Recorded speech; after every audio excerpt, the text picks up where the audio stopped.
என்ன ஊரு? ஊரு என்ன ஊரு? என்ன மாவட்டம்? புதுக்கோட்டை மாவட்டம். வயசு 52. என்ன பிரச்சனை சொன்னாங்க?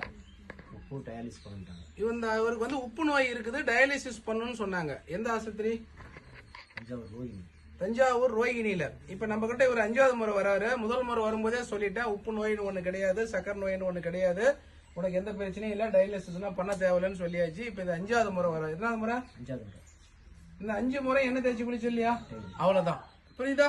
அப்ப பாருங்க, உப்பு கிடையாது, சக்கரை கிடையாது, எந்த நோயுமே கிடையாது, வெறும் நல்லெண்ணெய் தான் நம்ம தடவை சொன்னோம். அதுவே நான் கொடுக்கல, நீயே தான் வாங்கிட்ட. நீயே தான் வாங்கிட்டா? உடம்பு எப்படி இருக்கு? ஒரு பிரச்சனையும் கிடையாது. இப்ப இதுல இருந்து விஷயம் எல்லாத்துக்கும் புரிஞ்சுச்சா? அப்ப இனிமே யாராச்சும் உப்பு நோய் இருக்குன்னா பயப்படுவீங்களா? யாருக்காச்சும் சக்கரை நோய் இருக்குன்னா பயப்படுவீங்களா? பயப்பட வேண்டிய அவசியமே கிடையாது. அதனால உனக்கு எந்த பிரச்சனையும் இல்ல, நல்லா இருக்கிற. வாழ்நாள் முழுக்க வாரத்துல 2 நாள் கட்டாயம் எண்ணெய் தேய்ச்சி குளிச்சிரு, வெத்தலை பாக்கு போடு, சந்தோஷமா இரு, ஜாலியா இரு. புரியுதா?